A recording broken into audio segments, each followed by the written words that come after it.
తారక్ ప్రస్తుతం తన సినిమాలకి సంబంధించిన విషయాలపై ఎంతో క్లారిటీగా ఉన్న సంగతి తెలిసిందే.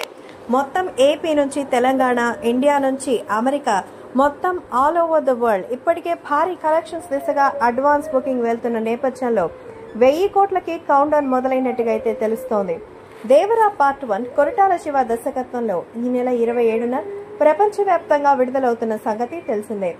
జాన్వీ కపూర్ హీరోయిన్ గా నటిస్తున్నటువంటి ఈ సినిమా 27వ తేదీన లాంచ్ కి సిద్ధం అవుతుండగా అడ్వాన్స్ బుకింగ్ ఇప్పటికే నెల ముందే మొదలైపోయింది. ఇప్పటికే యుఎస్ లో అయితే 100,000కి సంబంధించినటువంటి డాలర్స్ ని వసూలు చేసి హిట్ లిస్ట్ లో అయితే నిలిచింది. హాట్ కేక్ లాగా దేవరా టికెట్స్ అమ్ముడుపోతోంది. ఎన్టీఆర్ నుంచి వచ్చినటువంటి సోలో సినిమా కావడం, 4 ఏళ్లు అవడంతో ఎన్టీఆర్ ఫ్యాన్స్ ఆతృతగా ఎదురు చూస్తున్నారు. RRR సినిమాతో వరల్డ్ రికార్డ్ ని బద్దలు కొట్టిన తారక్ ఈ సినిమాతో మరింత హైప్ ని తెచ్చుకోవడానికి అయితే సిద్ధంగా ఉన్నారు. 1000 కోట్లకి సంబంధించి కలెక్షన్ ని కొల్లగొట్టడానికి ఎన్టీఆర్ అయితే ఎదురు చూస్తున్నట్టుగా అయితే తెలుస్తోంది.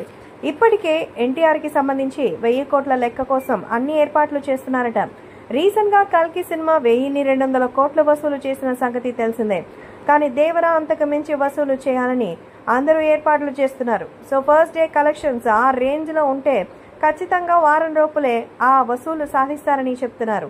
కాబట్టి ప్రీసేల్ లో దేవరా హవా అయితే ఇప్పటికే $5 లక్షల అయితే వసూలైనట్టుగా సమాచారం. దేవరాకి సంబంధించి యుఎస్ నుంచి అత్తిపోయేటువంటి గూస్ బంప్స్ వచ్చే న్యూస్ అయితే ప్రేక్షకుల కోసం సిద్ధంగా ఉన్నట్టుగా సమాచారం.